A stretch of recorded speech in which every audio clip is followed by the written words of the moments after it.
సమాజాల విజ్ఞప్తి మాచలపట్నంలో వేంచేసినటువంటి శ్రీమద్ అఖిలాండకోటి బ్రహ్మాండ నాయకి ఆది మధ్యాంతరహితి మన ఆర్యవేశ కులదేవత అయినటువంటి శ్రీ వాసవి కన్యకాపురమేశ్వరమార్ దేవాలయంలో దేవీ శరవణనాథుల మహోత్సవాలు అత్యంత వైభవపేతంగా చాలా ఘనంగా నిర్వహించుతున్నారు.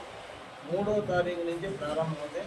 12వ తారీఖు విజయదశమి వరకు ఉత్సవాలు నిర్వహిస్తారు. కావున ప్రతిరోజు కూడా అమ్మవారికి విశేషంగా అలంకారాలు చేస్తారు.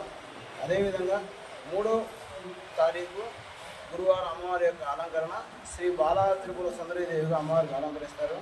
4వ తారీఖు శుక్రవారం అమ్మవారికి శ్రీ గాయత్రీదేవి రూపంలో అమ్మవారికి అలంకరణ చేస్తారు. 5వ తారీఖు శనివారం అమ్మవారికి అన్నపూర్ణాదేవిగా అలంకారం చేస్తారు.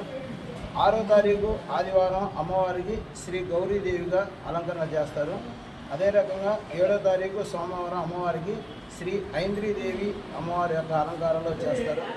అదే రకంగా 8వ తారీఖు మంగళవారం చాలా విశేషంగా అమ్మవారికి ధనలక్ష్మీదేవి అలంకారం చేస్తారు. అమ్మవారికి 9వ తారీఖుగా గురువారం 9వ తారీఖు బుధవారం అమ్మవారికి సరస్వతీదేవి అంటే చదువుల తల్లి సరస్వతి మూలా నక్షత్రం కాబట్టి 9వ తారీఖు అమ్మవారికి అలంకరణ చేస్తారు. 10వ తారీఖు గురువారం దుర్గాష్టమి సందర్భంగా అమ్మవారికి మహాకాళి అవతారం వేస్తారు. 11వ తారీఖు శుక్రవారం అమ్మవారు మహిషాసుర రాక్షణ సంహరిస్తుంది కాబట్టి మహిషాసుర మధ్యని అమ్మవారు అలంకరిస్తారు. 12వ తారీఖు విజయదశమి అమ్మవారు పుష్పశయ అలంకారం చేస్తారు. ఆ రోజున సాయంత్రం అమ్మవారు శమీ పూజకి బయలుదేరి విద్యుత్ కాంతులతో అమ్మవారి యొక్క రథం మీద మాచలపట్నం పురవీధుల్లో ఊరేగింపుగా నిర్వహించి శమీ పూజ నిర్వహించుకుంటాం అమ్మవారు. అదే రకంగా 13వ తారీఖు అమ్మవారు కొత్తూరు ఊరేగింపుగా బయలుదేరి వస్తారు.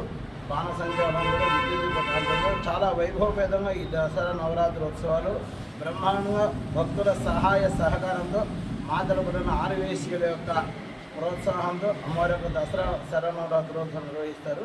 జై వాసవి జై జై వాసవి.